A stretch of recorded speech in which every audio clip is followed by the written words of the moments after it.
Olá, pessoal! Hoje vamos conversar com um produtor de café canéfora e tirar algumas dúvidas sobre a produção. Bem-vindo, Lucas Venturim!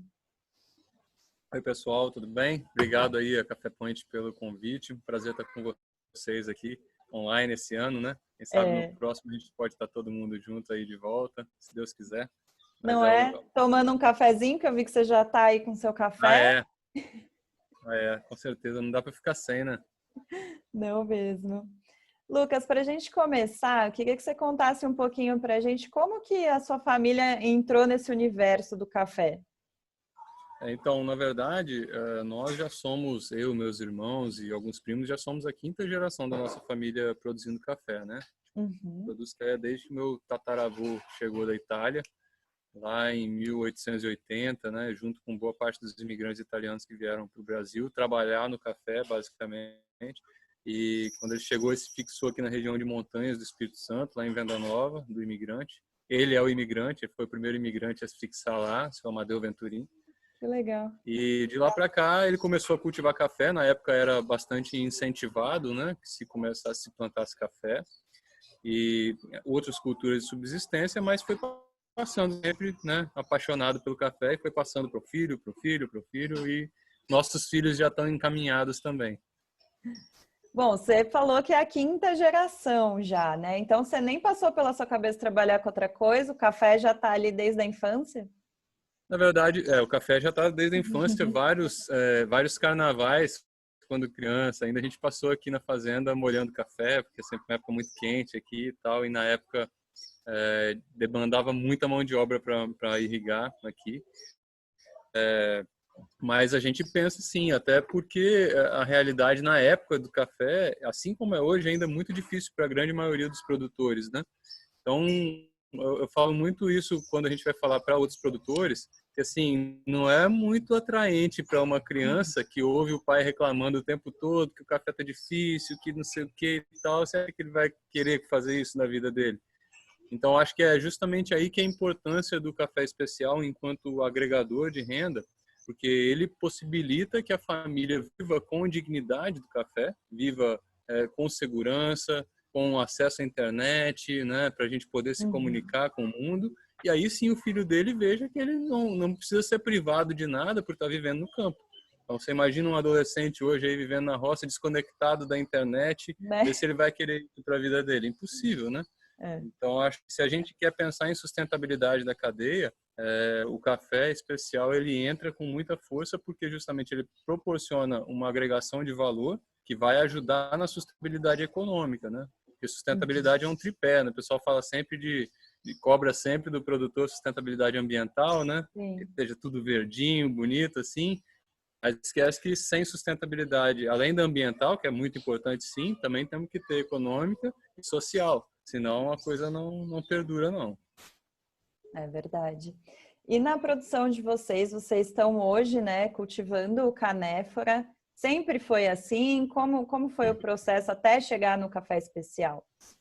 Na verdade, quando meu bisavô comprou as primeiras propriedades aqui no norte do Espírito Santo, né, que eles vieram da região de montanha, buscando uma terra mais barata para poder deixar um pouquinho para cada filho, né? Isso é coisa bem de italiano mesmo. Sim. E aí aqui na região eles trouxeram o café que eles plantavam na região de montanhas, que era arábica, Bourbon vermelho. Né? Só que nós estamos aqui num clima semiárido, na época já era quente e seco, a 200 metros de altitude, quando muito, né? A grande maioria aqui está entre 100 metros. Então você imagina que cultivar Bourbon vermelho nessas condições não era muito fácil, né? Sim. Então quando começou os primeiros plantios aí de conilon, de canéfora, né? Aqui no Brasil, começou justamente na cidade que a gente mora, que é São Gabriel da Palha. Foi o prefeito na época que incentivou, que fez um viveiro na prefeitura, começou a distribuir a muda. O Dr. Dário Martinelli, que foi um ícone da cafeicultura de conilon e de canéfora no Brasil. E aí meu pai logo começou a plantar também, porque acreditava que realmente essa espécie estaria mais bem adaptada, né, para a realidade aqui. E foi, né? Então, assim, isso foi em 1970, começo da década de 70. Pode não parecer, mas eu não era nascido nessa época. Então, quando eu e meus irmãos nascemos, a gente já cultivava café conilon. Então, nós nem conhecemos a planta de café arábica quando criança, né? Fomos conhecer depois de adulto. produto, dando outras propriedades e tal, mas nós já nascemos dentro do Canéfora, né? Então a transição foi a salvação da nossa região, porque nessa época teve aquele episódio da erradicação dos cafezais, né? Aqui Sim. na região com as produtividades baixíssimas, né? E muita suscetibilidade à doença do café arábica, né? A erradicação foi maciça, né? Então assim todo mundo arrancou. E aí quando encontraram uma alternativa para aproveitar esse know-how que as pessoas já tinham, né? Já sabiam cultivar café, mas não podia mais plantar café arábica. Assim, quando a canéfora surgiu como uma alternativa, foi abraçado aqui com toda a força, né? E realmente a planta se adapta muito bem ao clima daqui, respondeu muito bem. Enfim, o estado depois avançou muito na seleção genética, na pesquisa dessa espécie, né? Hoje o Espírito Santo é uma das referências mundiais de tecnologia para canéfora. E aí a coisa foi, né, ganhando corpo, foi evoluindo, enfim. Aí a questão da qualidade é que veio um pouquinho depois, porque nessa época a preocupação era produção, né? Volume, e até porque nem existia também próprio café especial para café arábica, também não existia esse conceito em 1970, que eu tô falando, né? Sim. Veio surgir bem depois, e aí o Conilon ainda veio depois, o canéfora veio depois do arábica nessa questão de qualidade também, né? E a gente sabe que o canéfora sempre teve ali um leve preconceito, né, das pessoas. Como que vocês Não, conseguiram quebrar? leve nunca teve, não. Nunca foi leve. Nunca foi leve, né? Tô tentando ser aqui um pouco sutil, mas a gente sabe que Tá. nunca foi. Você tá pegando leve. E como Mas quebrar isso? na verdade, pois é, então, a verdade, esse preconceito, pela experiência que a gente tem no período que a gente está vivendo isso no dia a dia, Sim. está muito mais dentro do setor produtivo do que propriamente para o consumidor final. O público, vamos dizer assim, não especializado, ele não está muito interessado, sabe, na experiência, na diferença entre as espécies. Ele quer saber se o café é gostoso ou não, se ele gosta ou não, se a apresentação do produto é boa ou não. Enfim, é mais por aí. Mas dentro do setor produtivo a gente enfrenta, sim. Agora, eu falo muito também, quando tem oportunidade com outros produtores, que a gente tem que cumprir o nosso papel também, porque tem muito produtor que quer exigir que café Conilon merece respeito, o café Conilon é uma bebida boa, mas o que ele produz não é, né? Então, assim, ele tem que fazer a parte dele também para ele ter um produto e falar, olha, não, isso aqui é um café Conilon de qualidade, prova para você ver. Porque muitas vezes eu vejo isso, o produtor fala assim, não, meu café tá lindo aqui, ó, prova para você ver que gostoso que é. Não, não é gostoso, tá ruim, né? Assim como tem também no café arábica, né? Isso é difícil você admitir que o que você fez não ficou bom, né? E tem muitos motivos para não ficar bom, né? Tem a própria logística da fazenda, colher tudo maduro é muito difícil, todo mundo que produz café sabe disso. Essa questão da uniformidade de maturação é o que todo mundo persegue. E, por outro lado, se você quer colher tudo maduro, aumenta muito o custo ou aumenta muita perda. Então, é um equilíbrio, falando enquanto produtor, difícil de alcançar mesmo. Então, não é fácil produzir café de qualidade, mas é possível. Então, assim, eu acho que é importante a gente exigir o respeito e a gente também se dar o respeito. A gente realmente produzir uma coisa diferenciada. E eu acho que é assim, respondendo a sua pergunta, que a gente quebra o preconceito. Porque, infelizmente, a maioria das pessoas, quando tem acesso a um Conilon para provar, aí eu estou falando dentro do setor produtivo, né, dos técnicos da área, baristas, torrefadores, né, provadores, classificadores, a maior parte do café canéfora que eles vão ter acesso para provar é ruim. É ruim porque, infelizmente, isso na implantação da cultura não se teve nenhuma preocupação com a qualidade. Naquela época não era importante. Aí depois esse café ficou, como ele já era mais novo, vamos dizer assim, ele já estava relegado a um papel secundário. Então não teve esse cuidado com a qualidade. Então hoje você tem um processo de desconstrução para fazer na cabeça dos produtores, né, de que vale a pena ele produzir com qualidade, porque tem um mercado também diferente que ele consegue alcançar com esse produto de qualidade, né? O processo não é muito diferente da migração de um produtor de café commodity arábica para o especial. A diferença é que o mercado de especial do arábica já está muito mais sedimentado, né? Já não é mais tanta novidade você ouvir que uma saca de café arábica premium foi vendida lá por 10 vezes o preço de uma outra, 20, 30, Uhum. né? Enquanto café Conilon isso causa muita estranheza, mas acreditem ou não, a gente consegue vender por 10 vezes mais também, né? Você tem que ter o café certo para o cliente certo, né? Não adianta você fazer um café desse super especial e oferecer para um cara que está acostumado com café commodity. Para ele é só mais uma saca, né? Sim. Então, por outro lado, também não adianta você levar um café desse mediano, né, para Uhum. uma cafeteria top, né, de ponta, mundial, de nível mundial, que tem aqui no Brasil várias, né? Você levar um café desse mais ou menos para lá que você vai passar vergonha. Então, é uma questão também da gente fazer o produto de qualidade, entender o mercado um pouquinho, né, para Uhum. você levar esse produto certo para o cliente certo. Aí você consegue realmente ir devagarinho, né, é um passo a passo. Sim. Mas hoje o cenário, por exemplo, comparado com 3 anos atrás, não dá para acreditar que a gente andou tanto em 3 anos, sabe, nesse aspecto. Uhum. É bem diferente. Em relação à produção do café Conilon, você tem alguma dica, algum segredo, um cuidado que vocês tenham, assim, para até para quem está assistindo aqui o vídeo, né, que às vezes está nesse comecinho aí de produção. Eu acho que assim, não tem um segredo para produzir café especial, né? São vários. Sim. Mas eu acho que tem uma coisa que é principal, que é colher o café. É um fruto saudável, né? É o fruto no ponto ideal de maturação, é, e isento de danos, né? De insetos ou de contaminações e tal. Isso é a base para você fazer um café de alta qualidade. Uhum. Sem isso, não adianta mais nada. Dali para frente, com isso na mão, você pode fazer muitas coisas diferentes, que são os processos, né? De pós-colheita. Tem despolpamento, tem honey, tem natural, tem fermentado. A gente já tem feito desde 2016 com fermentações, Uhum. buscando assistência dos institutos de pesquisa aqui do estado, principalmente o IFES lá de Venda Nova, né, no Espírito Santo também. Mas outros institutos de pesquisa, da UFLA também, a gente tem convênio já de pesquisa.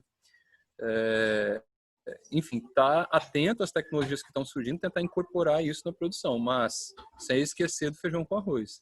Sem café, sem um fruto saudável, sem um café maduro, colhido no tempo certo, sem ataque de insetos, sem contaminação, sem danos no café durante o processamento, né, que o maquinário às vezes acaba causando, né, sem esse tipo de coisa, isso é básico, né, e sem isso você não faz nada.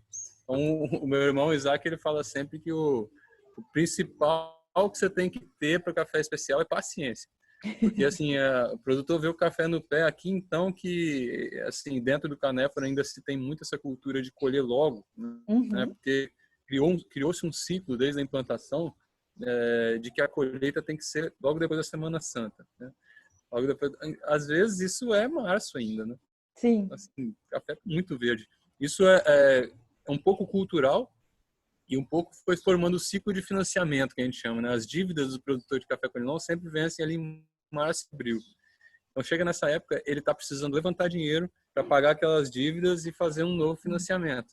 Então assim, tem uns motivos. O pessoal acha que é só porque quer colher verde, não é isso. Tem umas coisas um pouco mais perversas que estão por trás e que é difícil de se libertar mesmo, né? É um ciclo complicado.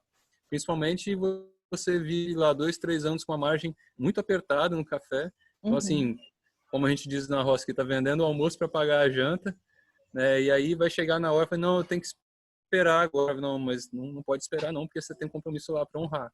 Então, às vezes a pessoa acaba se forçando a fazer uma coisa Sim. que não quer, que sabe que não vai dar um bom resultado, Uhum. mas precisa ser feito por um outro motivo externo, né? Que não tem nada a ver com a lavoura em si, né? Não é... O produtor também tem que ser administrador, né? Tem que É. tocar o negócio como uma empresa. E hoje Eu acho que a vocês, principal dica é essa, é café maduro. Isso aí é básico. E paciência. sim, e vocês aí trabalham a família toda junta. Principalmente o Isaac, meu irmão e eu, né? Que ficamos mais no dia a dia na fazenda aqui. Mas está todo mundo envolvido. meu pai, a gente tem um outro irmão que não trabalha aqui no dia a dia, a minha mãe, as esposas muitas vezes, né?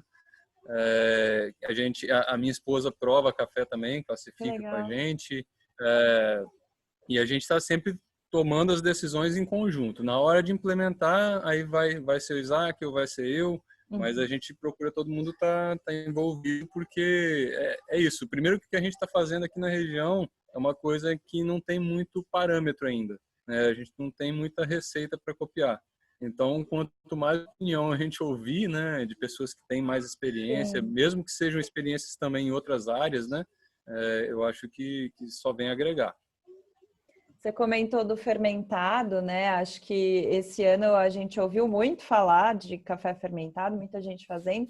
Queria saber, né, como foi essa experiência para vocês, que já estão aí um tempinho, né, nesse teste, não sei se a gente pode até chamar de teste, mas e se tem mais algum outros testes que vocês implementam aí na fazenda ao longo dos anos, na produção, que você poderia compartilhar? Com certeza. A gente procura andar sempre na frente, né? Então, assim, a gente é muito de fazer experiência aqui.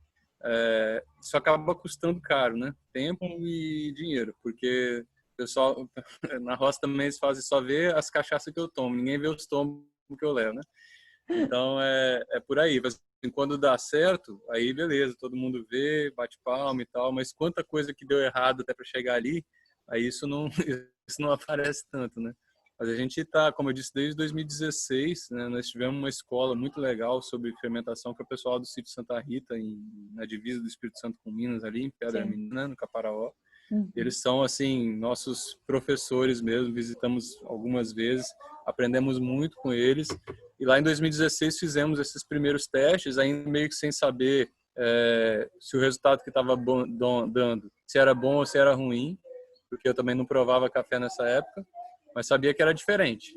Falei, não, Uhum. então vamos aprofundar nisso daqui. E aí fizemos o primeiro convênio com o IFES, né, que é o Instituto Federal aqui do Espírito Santo, em Venda Nova, Sim. para fazer o primeiro experimento deles com café Conilon. E aí fizemos um experimento em 2017.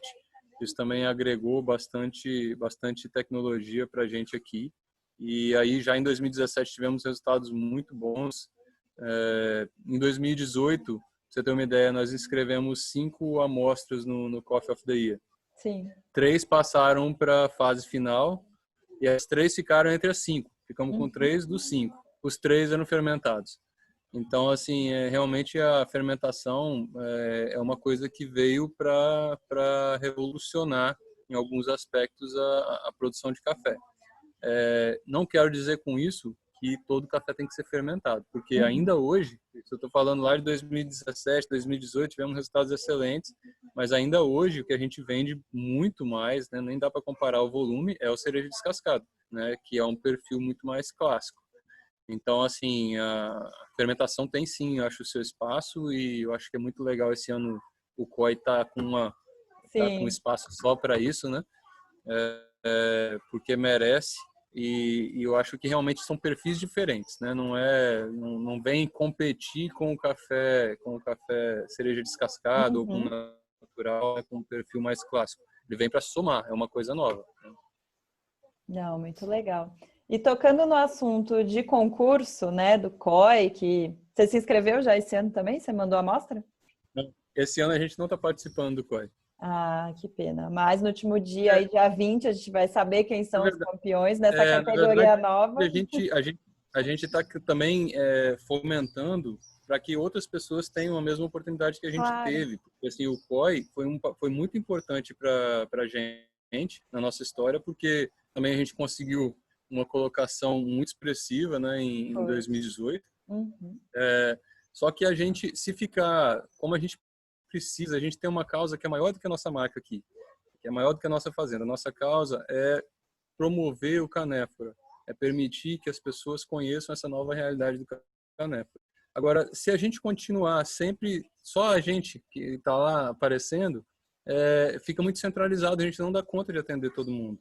Então, Uhum. assim, é muito legal que outros produtores venham surgindo e aparecendo e ocupando esse espaço para nos ajudar nessa luta, porque é um fardo muito pesado para carregar sozinho também, né? Sim. Então a gente apoia, a gente estimula, a gente recebe produtores aqui na fazenda, a gente tenta orientar ao máximo para que essa coisa realmente tome corpo, porque é um espaço que precisa ser ocupado, né? E que a gente consiga ocupar aqui no Brasil, né? Porque senão outros países vão ocupar, né? Então eu acho que a gente deve muito ao COI, a gente tem um carinho muito especial. A gente já falou sobre isso em outras oportunidades, principalmente porque pelo formato que ele tem, né? Porque não desmerecendo outros concursos, mas eu acho que o fato de você colher informação, colher opinião do público é Sim. muito importante, porque no final das contas a gente não faz café, com todo respeito aos provadores, mas a gente não faz café para os provadores, para os juízes. A gente faz café para o público, para cafeterias que vão servir o público. Então são essas pessoas que tem que estar felizes com o café.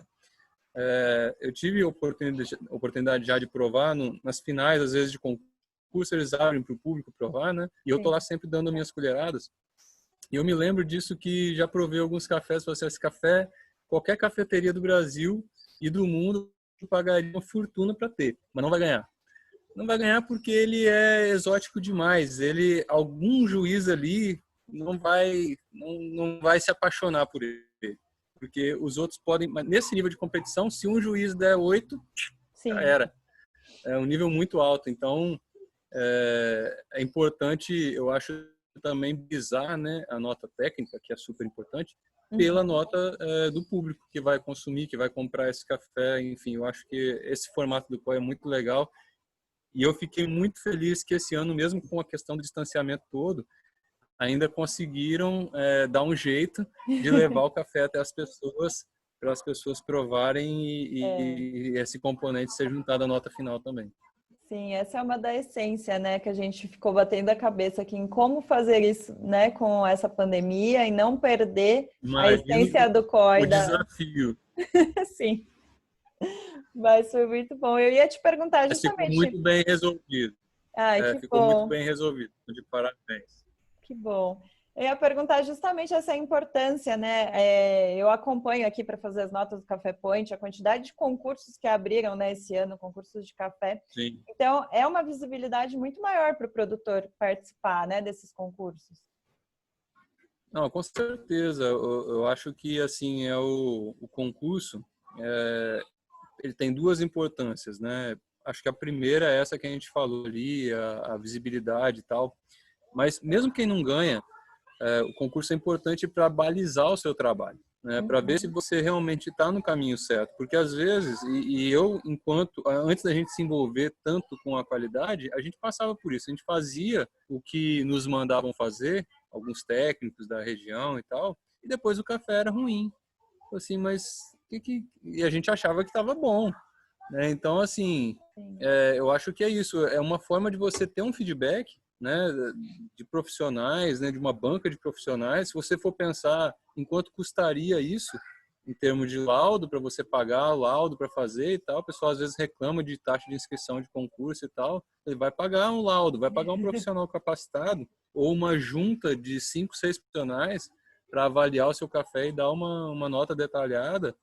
Não é barato, né? Tem muito conhecimento investido ali, tem muito tempo para fazer. Então, eu acho que, além dessa questão da visibilidade, que é muito importante, sim, principalmente para o produtor decolar, né? Para ele sair do chão mesmo, é muito legal, porque é muito rápido. Mas tem esse outro lado mesmo de balizar o trabalho que está sendo feito, né? A gente mesmo, quando fez a fermentação, nesse ano de 2018 especificamente, poxa, era uma coisa muito nova, a gente não sabia se as pessoas iam gostar. É tanto que das 5 amostras que a gente inscreveu, a gente não escreveu todas fermentadas, porque não tinha certeza. Vamos escrever esses 3 fermentados aqui, que parece que estão muito bons, e vamos pegar aqui cereja descascada aqui, top e tal, para, né, colocar também café natural, colhido a dedo lá. E o destaque foi muito maior para os fermentados, né? Então, aí dá um parâmetro. Não, acho que tem que ir nesse caminho aqui mesmo, que realmente esses estão tendo mais aceitação. Enfim, eu acho que esses dois aspectos aí, principalmente, a gente tem que valorizar. Não, muito bom. E você falou, né, que você vai ali com a sua colherzinha, prova o café. E eu lembro que lá no comecinho da pandemia, quando a gente fez o programa, né, no YouTube o Fala Café, eu lembro muito de você comentando em relação ao produtor, a necessidade do produtor de entender o processo que o café dele passa e saber o resultado dele na xícara, né? Isso realmente é um diferencial. Acho que produtor de café é dos únicos, vamos dizer assim, comerciantes que vende o seu produto sem conhecer, né? Sim. Porque a pessoa, quando vai vender um carro, ela sabe quanto vale. Então, assim, se o outro oferecer menos do que aquele valor, ele não vai aceitar por muito menos, né? E também, se oferecer mais, às vezes vai desconfiar, porque pode ter algum problema. A mesma coisa para um artesão que faz um bordado ou faz uma cerâmica.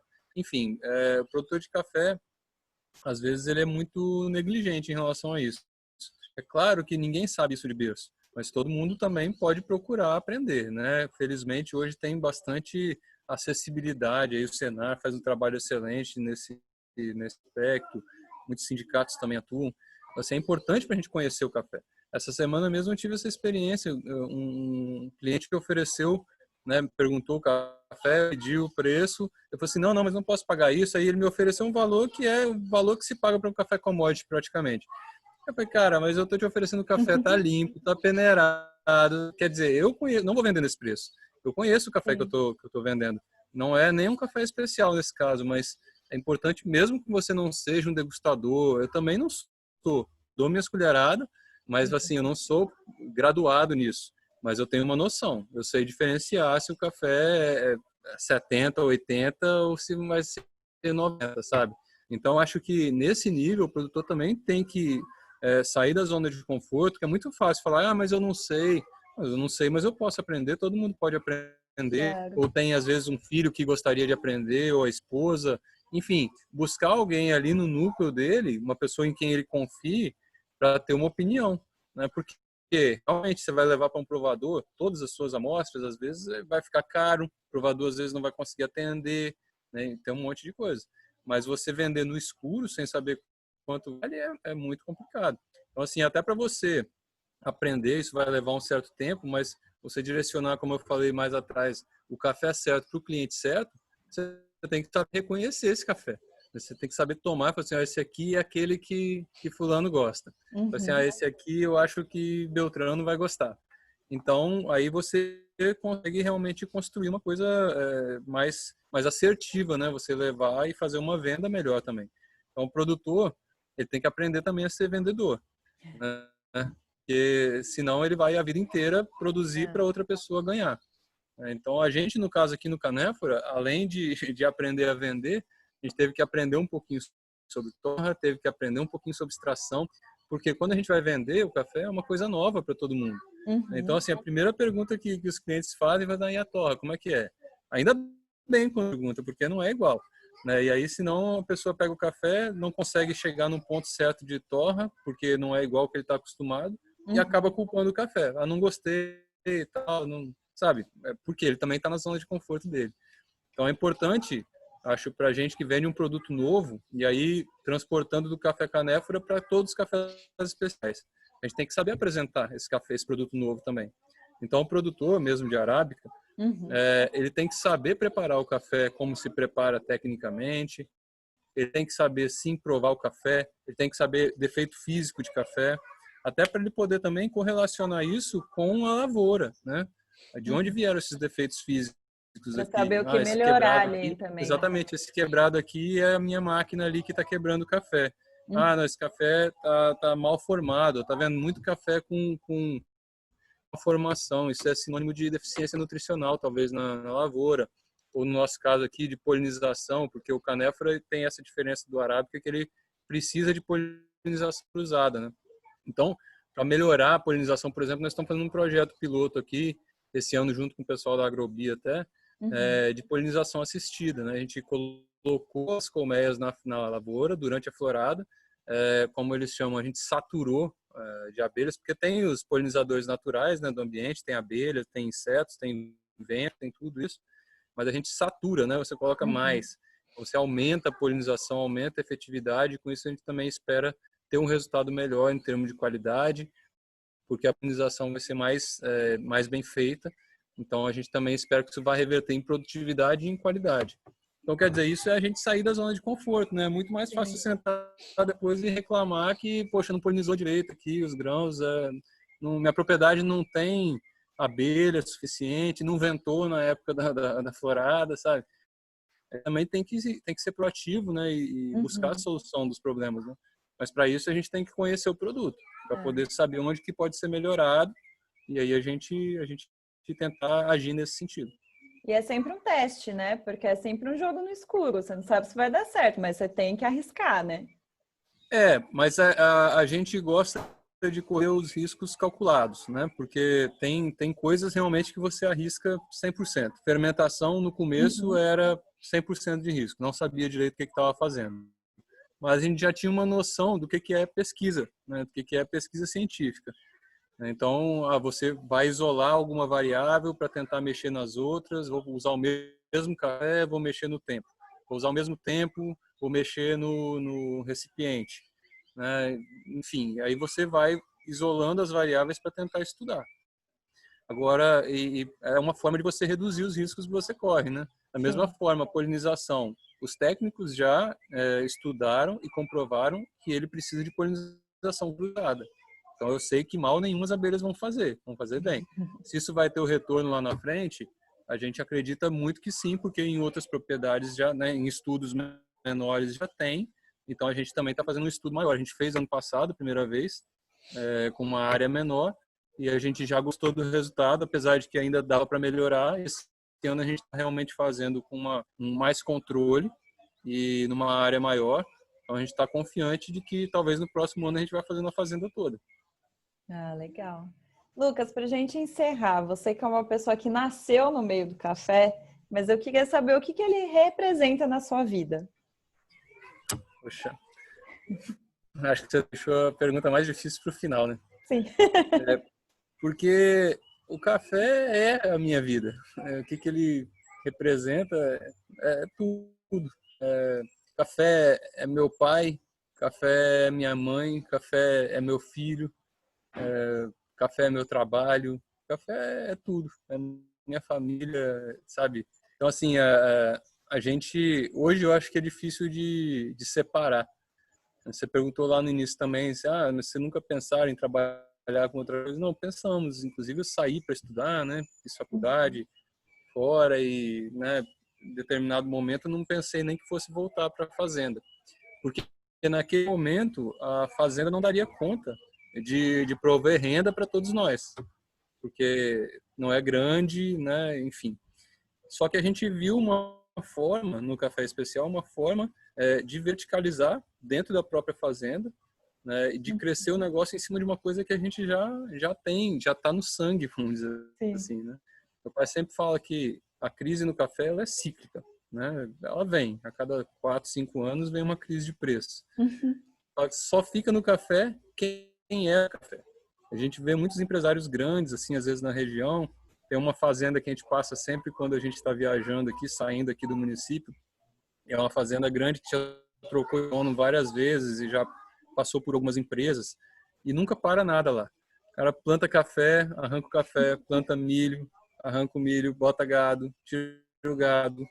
Mas aí meu pai toda vez que passava lá falava, só fica no café quem tem raiz no café. Porque o produtor de café é isso, ele tem uma esperança, ele tem um apego com as plantas de café, que é uma coisa meio que de família, né? Tipo assim, eu não vou mudar de pai só porque meu pai não deixou eu sair, eu queria ir numa festa, eu não vou trocar de pai. Ele continua sendo meu pai.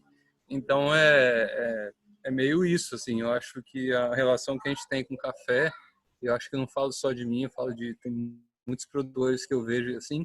É isso, assim, não. Se tiver dando tudo errado, eu não vou trocar de cultura, não. Eu vou fazer dar certo. Eu não sei como, mas eu vou dar um jeito e vou fazer dar certo.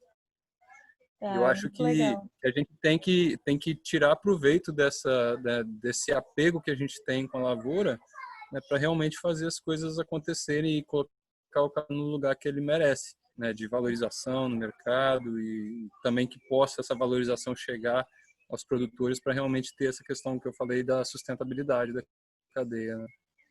Não, muito bom, Lucas. Queria te agradecer por ter disponibilizado esse tempo aqui com a gente. Foi ótimo. Muito obrigada por todas essas dicas. É isso. Eu que agradeço muito o convite e a oportunidade de estar aqui falando com vocês e falando para quem está nos ouvindo também agora na SIC, e que a gente possa realmente em breve estar todo mundo junto também fisicamente, né, Sim, para aquela confraternização que já é clássica. tradicional todo ano, né? Exatamente. Que a gente fica esperando, mas que a gente possa também aproveitar esse momento para rever algumas coisas, algumas atitudes e algumas coisas que a gente pode melhorar na nossa vida. Eu acho que tudo tem um lado positivo na vida. Essa pandemia não vai É, ser diferente, não. A gente tem muito para aprender. isso aí. Obrigada.